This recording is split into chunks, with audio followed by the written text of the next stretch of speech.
This is day 6 of our autumn 7-day sesshin, 4th of November 2022. And we're going to take up a case today from the Hekiganroku, the Blue Cliff record. It's number 86, Ummon's Everyone Has His Own Light. And here's the case. Ummon said, everybody has their own light, though when you try to see it, you cannot. Everything is darkness. What is everybody's light? Later he answered himself, saying, the temple storeroom, the tower gateway. He also said, a precious thing isn't as good as nothing. We'll start off with a bit of background on Ummon. His Chinese name is Ummon, and his dates are 862 to 949. And we'll be reading from The Golden Age of Zen by John Wu, an old classic.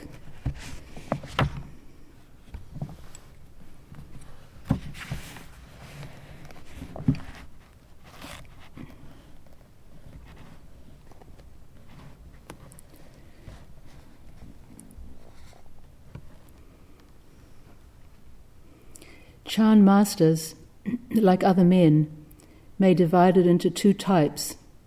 Some are slow breathers, others are fast breathers. Of the 5 houses of Chan, Guishan, Tongshan, and Fayen belong to the slow breathers, while Linji and Yunmen belong to the fast breathers. Of these two, Linji, it's Rinzai, breathes fast enough, but Yunmen breathes faster still. Linji's way is like the blitzkrieg. He kills his foes in the heat of the battle. He utters shouts under fire. When the lion roars, all the animals take cover. No one can encounter him without his head being chopped off by him. It makes no difference whether you are a Buddha, a Bodhisattva, or a patriarch. Linji will not spare you if he should chance to encounter you. So long as you bear a title or occupy any position, Linji will send out his true person of no title to kill you off in a split second. So terrible. So terrible is Linji, but more terrible is Yunmen. Linji only kills those whom he happens to encounter. Yunmen's massacre is universal. He does away with all people even before they were born. To him, the true person of no title is already the second moon, therefore a phantom not worth the trouble of killing. Yunmen seldom, if ever, resorts to shouts or beatings. Like a sorcerer, he kills by cursing. His tongue is inconceivably venomous, and, what makes the case worse, he is the most eloquent of the Chan masters. So we're encountering one of the great individuals of the Golden Age of Zen, Tang Dynasty Chan.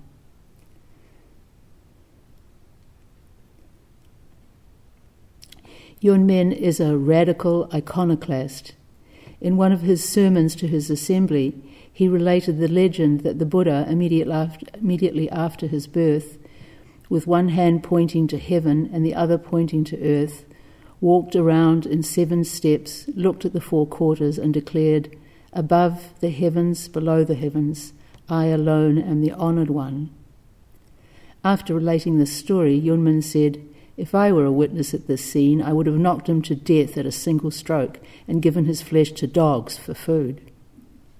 This would have been some contribution to the peace and harmony of the world.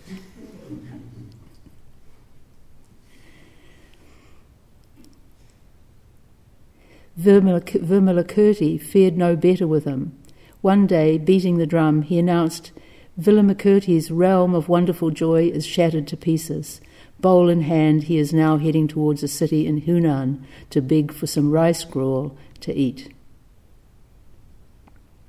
It seems that Yunmen had no respect for any person. He once quoted these words, He who hears the Tao in the morning can afford to die in the evening. Everybody knows that it was Confucius who uttered these words. Probably the most revered sage in China, up there with Lao Tzu. It was Confucius who uttered these words, but Ummon did not even mention his name, but merely commented airily, "If even a worldly man could have felt like that, how much more must we monks feel about the one thing necessary to us?" Nor was Ummon more polite with himself than with others. For instance, he said to his assembly, "Even if I could utter a wise word by the hearing of which you attain immediate enlightenment, it would still be like throwing ordure on your heads." This is to say that even if the Master had done all that he could have done and that was expected of him, and even if his words had been instrumental to their awakening, still the end can never justify the means. To Ummon, any speech, however legitimate from a worldly point of view, is out of place in regard to the eternal Tao. He seems to be obsessed with the primary insight of Lao Tzu. The Tao that can be expressed in words is not the eternal Tao. As Ummon was interested in nothing else than the eternal Tao, what use could he have for mere words? That is why, whenever he had to make a conference, he always apologizes for speaking at all, give a lecture, in other words. The beginning of his very first sermon as the abbot of Lingshu Monastery is typical. "Do not say that I am deceiving you today by means of words. The fact is that I am put under the necessity of speaking before you and therefore sowing seeds of confusion in your mind. If a true seer should see what I am doing, what a laughingstock I would be in his eyes. But now there is no escape from it." He's speaking here of the dilemma of being a Zen teacher and knowing that words deceive, but nevertheless having to use them.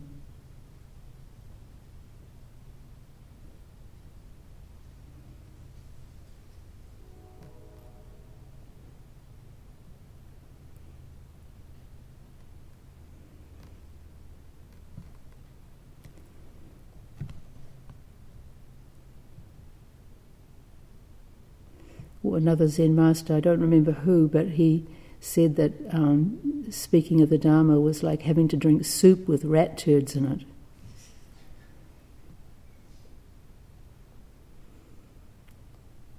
The great paradox about Ummon is that on the one hand he had an extraordinary gift of eloquence, while on the other hand he had a phobia for the word, as if every word were an intruder into the sacred ground of the inexpressible Tao. What a tension that must have created in his mind. Fortunately, we hit upon a happy solution of this tension with another paradox. The man who has realized his self can stand unharmed in the midst of flames. This is Ummon. So, even if he talks all day, in reality nothing cleaves to his lips and teeth, for he has actually not spoken a single word. Likewise, though he wears clothes and takes his meals every day, actually he has not touched a single grain of rice, nor put on a single thread of silk.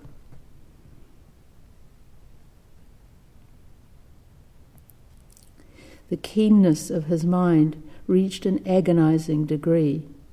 He seemed to be sensitive to every motion of his own mind, and his self-knowledge enabled him to discern the thoughts and feelings of others.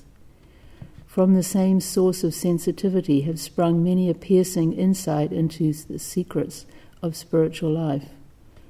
For instance, he said, "Each of us carries a light within him, but when it is looked at, it is turned into darkness." This is the koan that we're looking at today. It's phrased slightly differently.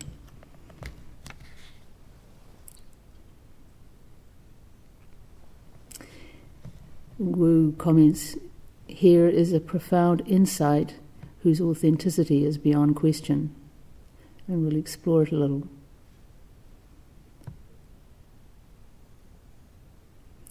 Ummon was conscious that his way was the narrow way. He appealed only to the highly intelligent. His house has been characterized by all students of Chan as steep and abrupt. In fact, they say that the reason why the Ummon line died out was because his teaching was so steep. Of the 5 lineages, we just have 2 remaining, Linji and Saodong, Rinzai and Soto. He himself wrote a poem descriptive of the style of his Chan. Steep is the mountain of Ummon, rising straight upward, leaving the white clouds down below.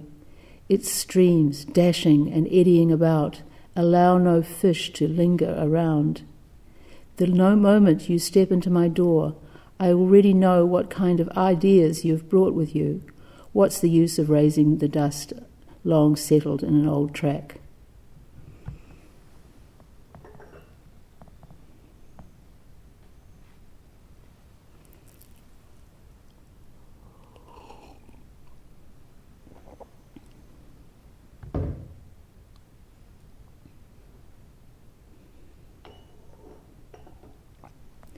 Not so many people would choose this steep mountain path to Ummon's teaching, where you just go straight up the mountain. Rather, they would prefer a zigzag path that goes slower, takes it easier. A teaching that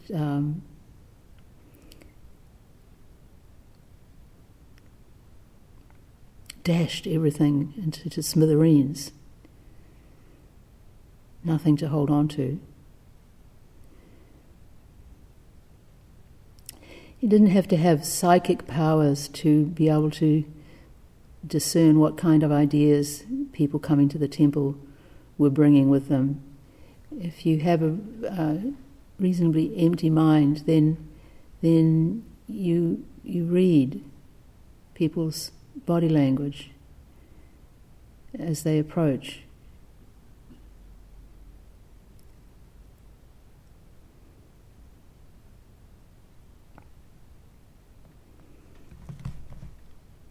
Such then is the style and aura of the man into whose life and teaching we are going to peep. With an undaunted spirit, we are told that one day Ummon put his hands into the mouth of a wooden lion and cried at the top of his voice, "Help, help, I am bitten to death." Now we are going to put our hands into Ummon's mouth, but there is no reason to fear. Even if we should meet with the same terrible experience of being bitten by a lion, we could still survive as he did. I think this little piece of the story about his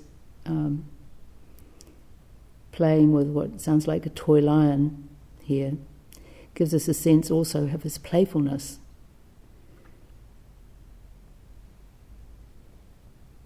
No doubt he was doing this in order to help his students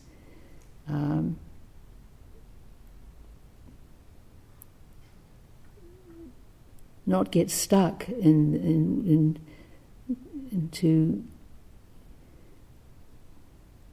shoulds and oughts, but to play with the practice, to experiment.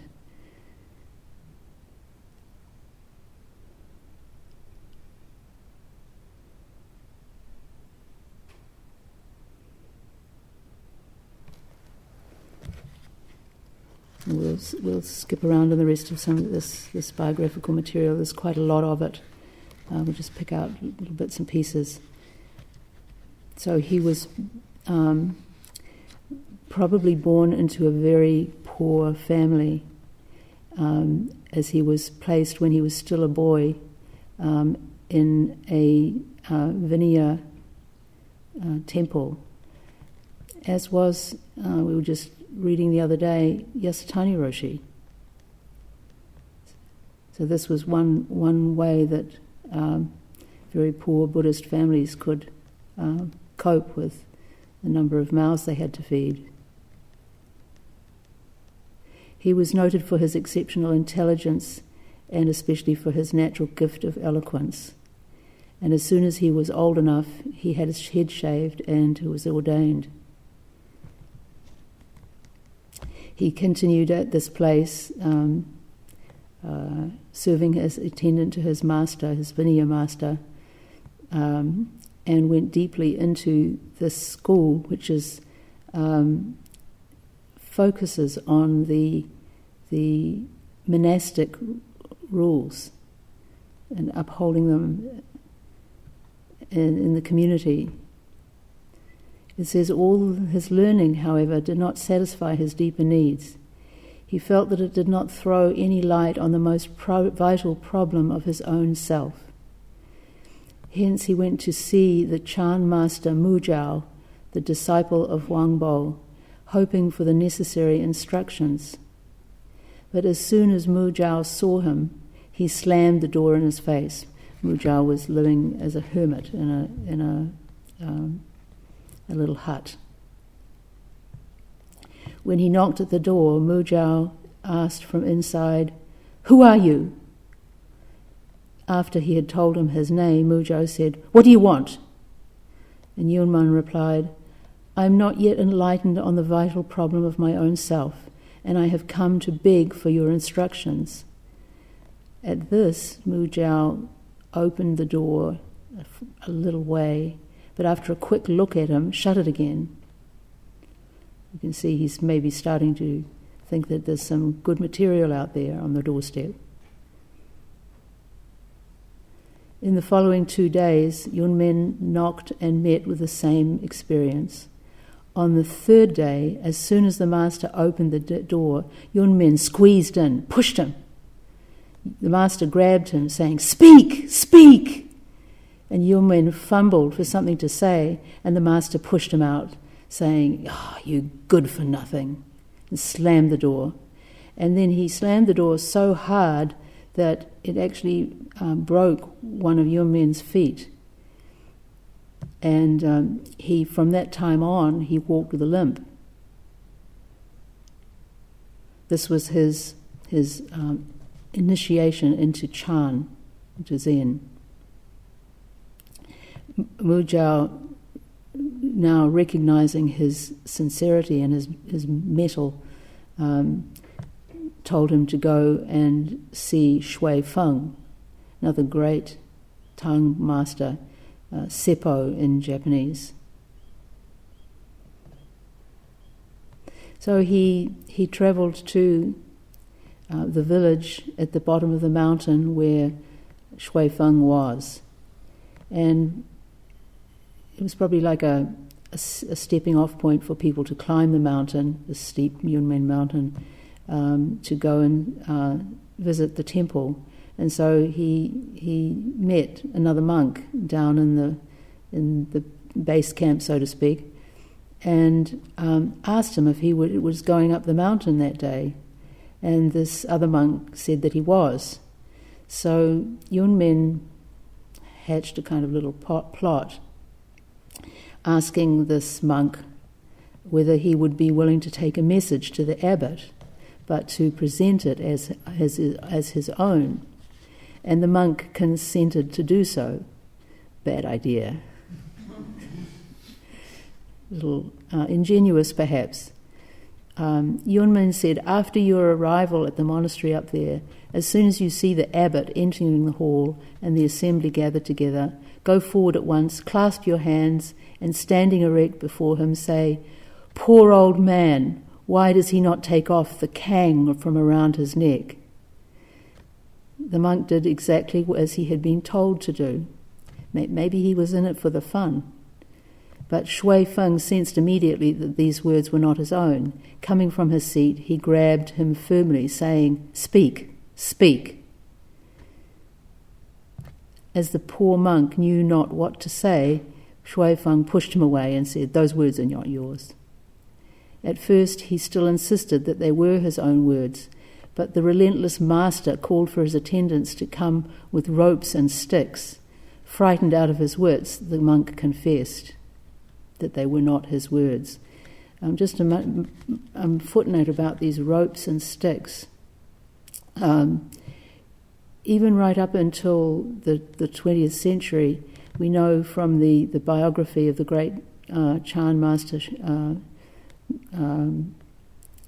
Empty Cloud that there was corporal punishment in the Chinese monasteries, because Shuyun himself was subjected to a beating when he had fallen into a river and nearly drowned, and was therefore late for an assignment he had at a temple. That doesn't mean we should have corporal punishment in our temple at all. In fact, read recently in a book by Andy Ferguson where he goes to visit places where he thinks Bodhidharma might have been or taught, and he talks to one abbot at one of these Chinese temples who says a little bit about the corporal punishment, and he says, "No, we don't do that here now, and we wouldn't, because you have to be ready for that kind of treatment, and it's not, in most cases, it's not appropriate." He's talking here actually not so much about corporal punishment, but about blows and shouts as being a teaching method. They can be helpful for people who are already deeply collected in themselves. They just kind of act as a goad for their deepening of their practice. But in probably 99% of cases, this kind of stuff can be damaging and is not a useful teaching method. In fact, it can be abuse. So we need to keep this in mind when reading these old stories, that the shouts and blows that we do see are skillful means. And maybe they weren't always skillful, we don't know. It all depends on the motives of the person using these methods, and on the spiritual maturity of the person receiving them.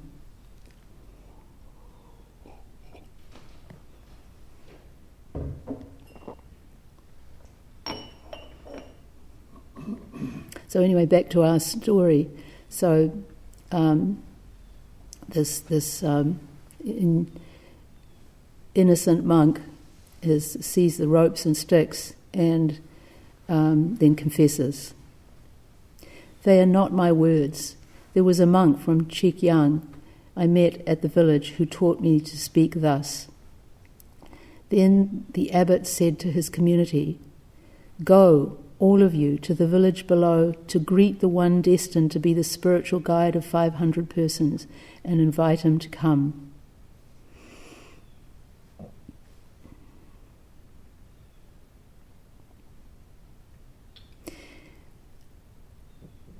What was it that made him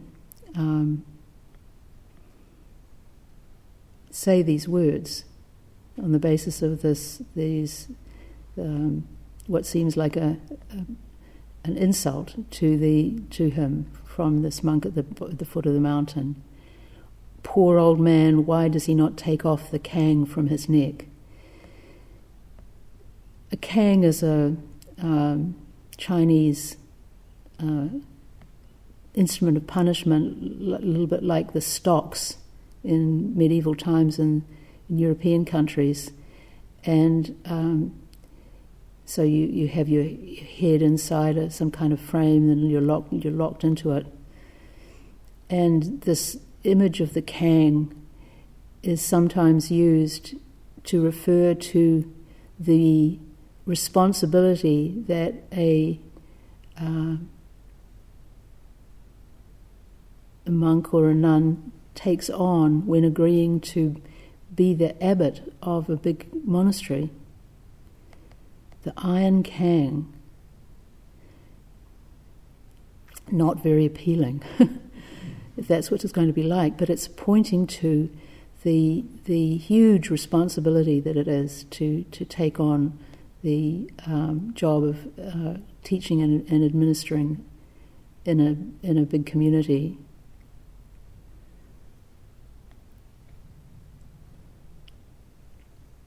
We can be very grateful to those who do take on this responsibility. But in this case, the Ummon seems to be saying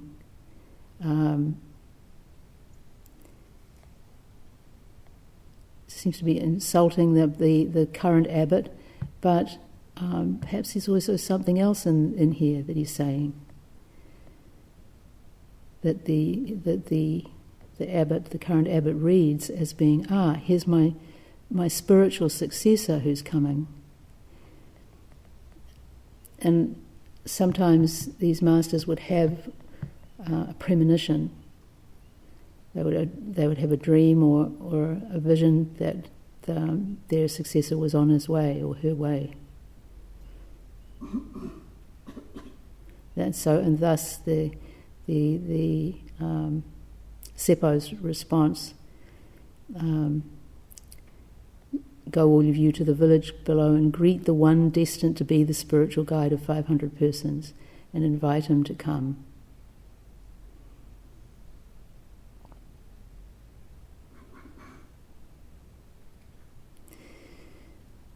The next day Ummon came up to the monastery. On seeing him, the abbot said, "How could you arrive at your present state?" Ummon said nothing, but just lowered his head. Right from that moment he saw eye to eye with the master. He stayed several years with Shui Feng, under whose guidance he delved more and more deeply into the profundities of Chan, until the master transmitted to him the Dharma seal. So there is a sense in this story of karmic affinity, that these two had a deep affinity and were recognizing that right from the start.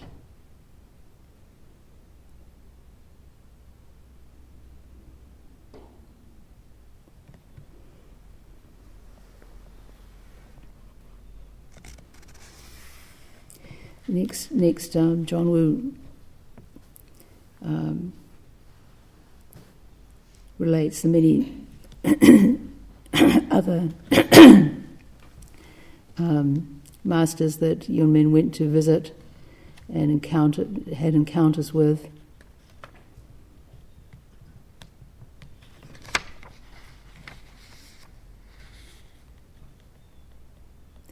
And then there was another place where the abbot had kept the seat of the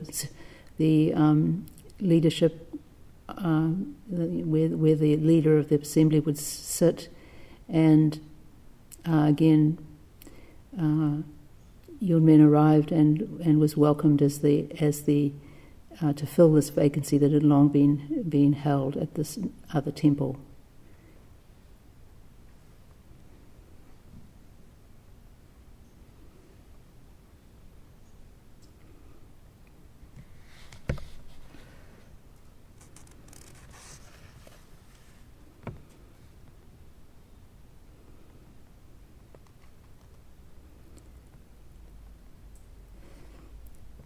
After the demise of a certain master, the prince of Guang ordered Ummon to be the abbot of a temple called Lingshu. At his inauguration, the prince came in person to attend the meeting, saying, "Your humble disciple begs for your instruction." And Ummon said, "Before your eyes lies no other road." To Ummon there was only one road, not many roads. But what is the one road he had in mind? In the answer to this crucial question lies the touchstone of all his philosophy.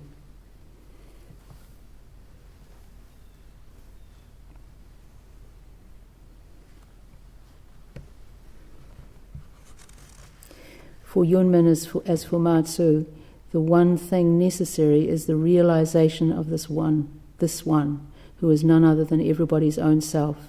This is not only the one goal, but also the one road, for the simple reason that there is no road to lead to the self outside of itself.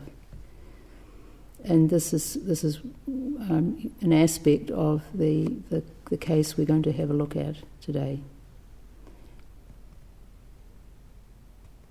This one, who is your true self, is complete in itself and lacking nothing. Time and time again, Ummon asked his assembly, "Are you lacking anything?" Time and again, he reminded them that only one thing is essential, that all other things are of no concern to them, that this vital matter they must rely on. In this vital matter, they must rely on themselves, for no one else can take their place. All sermons were like the signs of a mute person trying to hint at what is in his mind, and the following discourse is as typical as any.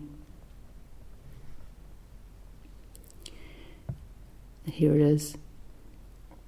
My duty compels me to attempt the impossible. Even in telling you to look directly into yourself and to be unconcerned about other things, I am already burying the real thing under verbiage. If you proceed from there and set out on a quest of words and sentences, cudgelling your brains over their logical meanings, working out 1,000 possibilities and 10,000 subtle distinctions, and creating endless questions and debates, all that you will gain is a glib tongue, while at the same time getting farther and farther away from the Tao, with no rest to your wandering. If this thing could really be found in words, are there not enough words in the 3 vehicles and the 12 divisions of scriptures? Why should there be a special transmission outside the scripture? And if you could get at it by studying the various interpretations and learned commentaries on such terms as potentiality and intelligence, then how is it that the saints of the 10 stages, who could expound the Dharma as resourcefully as the clouds and rain, should still have incurred the reproach that they only saw the self-nature vaguely as through a veil of gauze? From this we can know that to follow the intentions and vagaries of your mind is to be separated from yourself as far as earth from sky. But if you have really found your true self, then you can pass through fire without being burned, speak a whole day without really moving your lips and teeth, and without having really uttered a single word, wear your clothes and take your meal every day without really touching a single grain of rice or a single thread of silk. Even this talk is but a decoration on the door of our house. The important thing is your experiential realization of this state. Even this talk is the same. A mere decoration on the door of our house.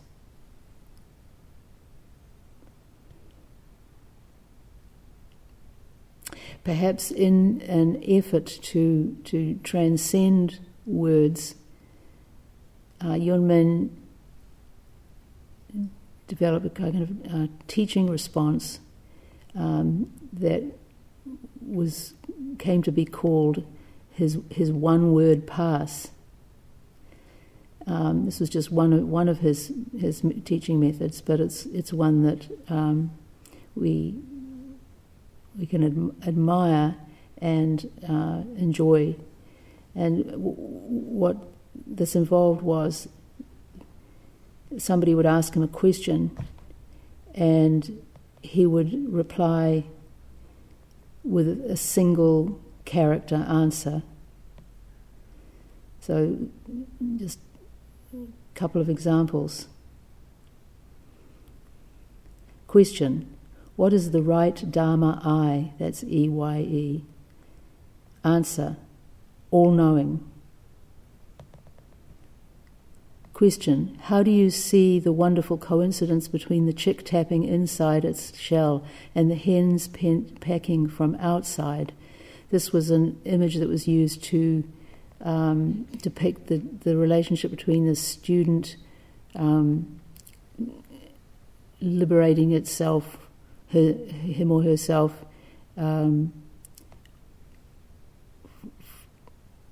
while the teacher helps from the outside. So the student is the chick inside the egg, and the teacher is like the mother hen on the outside, helping the chick to find its way out of the prison of self. So how do you see the wonderful coincidence between the chick tapping inside its shell and the hens pecking from the outside? Answer: echo. Question: what is the one road of Ummon? Answer: personal experience.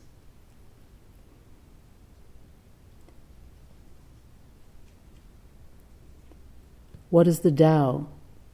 Question: what is the Tao? Answer: go.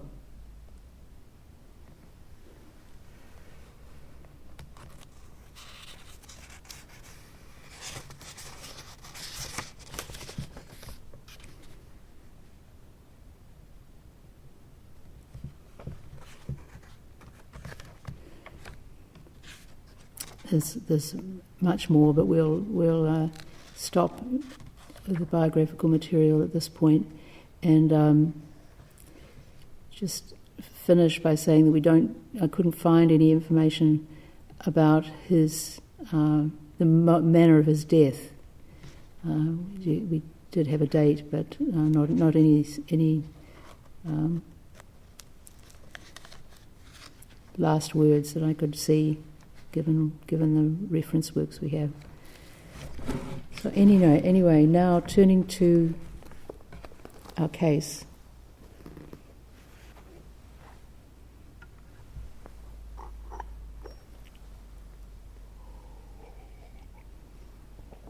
Everybody has their own light, though when you try to see it, you cannot. Everything is darkness. What is everybody's light? Later he answered himself, saying, the temple storeroom, the tower gateway. He also said, a precious thing isn't as good as nothing.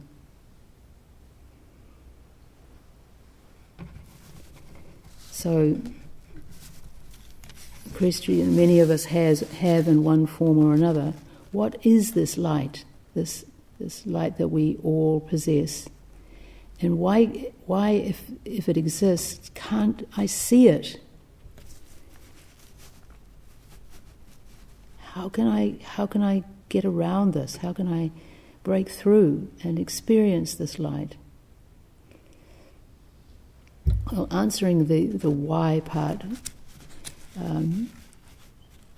we have the words from the Avatamsaka Sutra of the Buddha, which we already mentioned in these Teishos, the Sesshin. Wonder of wonders, all beings are Buddhas, endowed with wisdom and compassion and virtue, lacking nothing. But because people's minds are turned upside down by delusive thinking, they fail to perceive this. So this is the for what it's worth, the answer to the why question. Our minds are turned upside down by delusive thinking, and so we fail to see our Buddha nature.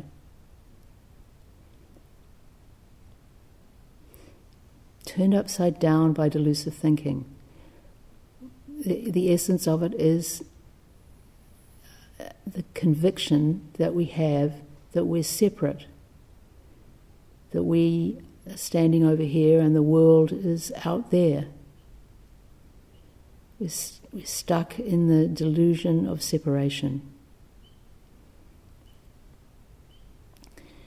as to how we can respond to this predicament, the Buddha gives a hint in what he says in his statement. He starts, wonder of wonders. It's as if he cried, ah. And all of his statement, you could say, is contained within that wonder of wonders. To bring a sense of wonder to our practice, a sense of curiosity. I heard a snippet of somebody speaking on the radio back in New Zealand before I left, and it was a writer of a book. His name was David Robson, and he published a book called Staying Curious, and he'd done all the different kinds of social science research on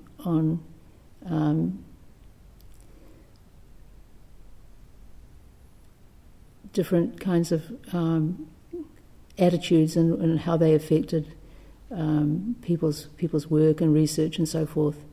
And he had this sort of slogan that curiosity or wonder can supercharge the mind.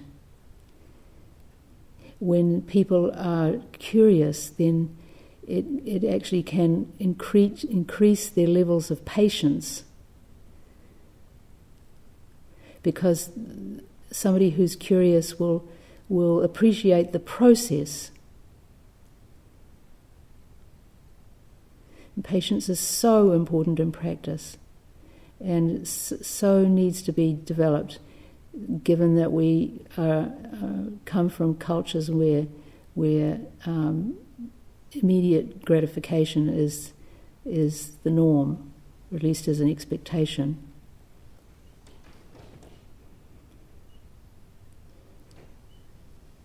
Apparently, curious people are more willing to explore contrary opinions and engage with people who are different from them.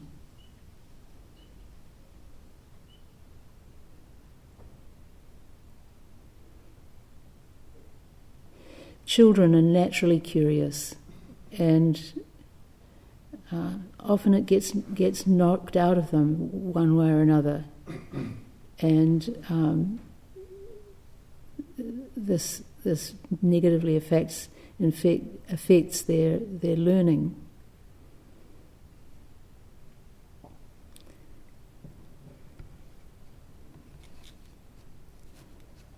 So to bring curiosity and wonderment or wonder to our work with the koan,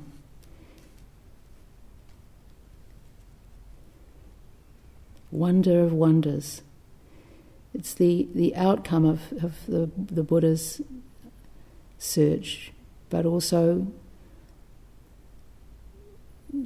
necessarily something that was there all from the very beginning of it.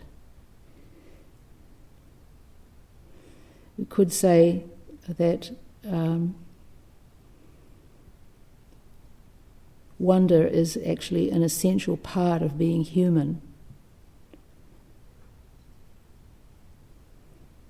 It's the ability to keep learning.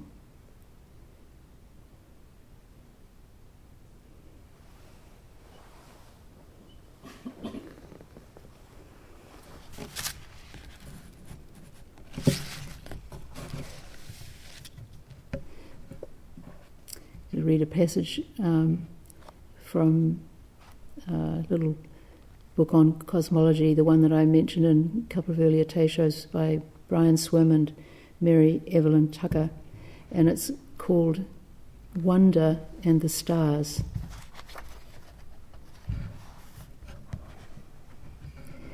In this process of becoming human, we are searching for ongoing guidance. He's talking about how we human beings have kind of lost our way, and this has led to our destroying the biosphere, and how we need to find our way out of this dead end, literally. We are searching for ongoing guidance. We will need to know what we can rely on. So many of our former certainties are gone now, or are in the process of changing. In order to move into the future, we need to know what will be there for us. First of all, there are the stars. We can count on their presence, their immense fiery light. In the depths of night, they are a reassurance that we can find our way. They stun us with their beauty, drawing us into wonder. Remember, it was a star, or a planet actually, that prompted the Buddha's Great Awakening. Planet Venus, the morning star. They stun us with their beauty, drawing us into wonder. This sense of wonder is one of our most valuable guides on this ongoing journey into our future as full human beings. Wonder is a gateway through which the universe floods in and takes up residence within us. Consider the stars. They shine down on Earth for 4.5 billion years. Then these new creatures emerged, these humans. What was different about them is that they are amazed every time they behold the stars. Their amazement inspires works of art and science. Hundreds of thousands of years later, humans discovered that it was these stars that forged the elements of their bodies. Most of what we're made up of come out of exploding supernovae. By dwelling in a world of wonder, humans were led to realize that they were children of the stars, something intuited by early myths and uncovered by modern science. They came to understand that everything in the universe then forms a huge interconnected family, what we can call all my relations. And I think this refers to a Native American gratitude ritual from this area. Wonder is not just another emotion, it is rather an opening into the heart of the universe. Wonder is the pathway into what it means to be human, to taste the lusciousness of sun-ripened fruit, to endure the bleak agonies of heartbreak, to exult over the majesty of existence. The universe's energies penetrate us and awaken us. We could add here the temple gate and the storeroom in this list of things that we can be enlightened by. The universe's energies penetrate us and awaken us. Through each moment of wonder, no matter how small, we participate in the entrance of primal energies into our lives. However insignificant we may feel with respect to the age and size of the universe, we are, even so, beings in whom the universe shivers in wonder at itself.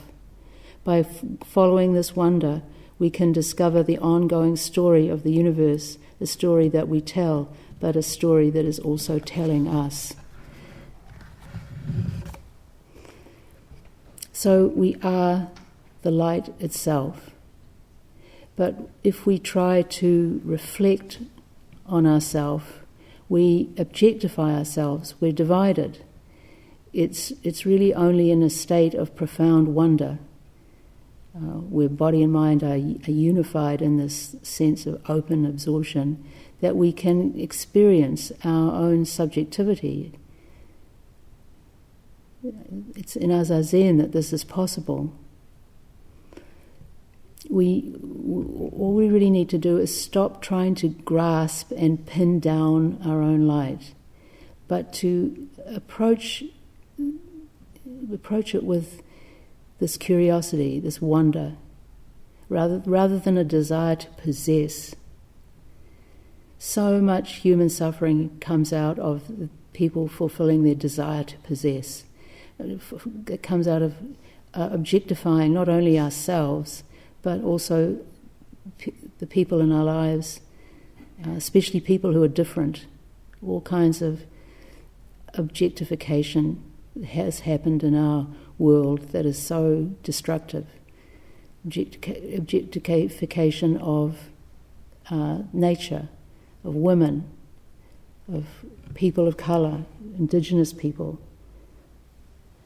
people of different sexualities. And so the list goes on. We lose sight of the subjectivity of each and every one of us.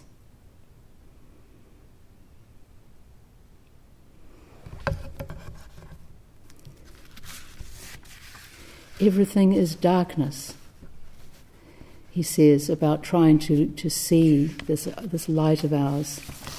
You can understand this in two ways: the darkness of separation, or just being prepared and being willing to tolerate the darkness of not knowing, not being able to pin down, not being able to put in a box our reality. Ummon asks, what is everybody's light? No one in the assembly says anything, and so he patiently, grandmotherly replies for the assembly. The temple storeroom, the tower gateway. Demonstrating the meaning of this is one of the points of the koan. But we can observe that these two things, the temple gate and the storeroom, were probably just steps away from the Dharma hall where this teaching was happening. And they're not particularly glamorous parts of the temple. Important, actually essential to the temple's functioning, but not usually seen as being particularly valuable. One version has the temple storeroom and the corridor, or the temple gateway and the corridor, sort of pointing to these things as more like connective tissue of the temple. Then there's a pause, and Ummon says, a precious thing is not as good as nothing. There are usually lots of precious things in temples, Buddha figures, scrolls, artwork, highly cherished things. But at the temple or in our own lives, there may be things that we especially appreciate because they shine for us. We are more aware of the light, our own light, in these artworks. But Ummon's reminding us that even the finest and the best things are not as good as nothing. All things are compounded, all things are conditioned, and therefore will eventually fall apart. We can't rely on them. There's suffering built in there. And even beyond just the things of the temple, we can cherish enlightenment, or we can cherish the stillness and silence of Sesshin. But if we attach to these things, then we turn them into objects. They become things and then are subject to dissolution.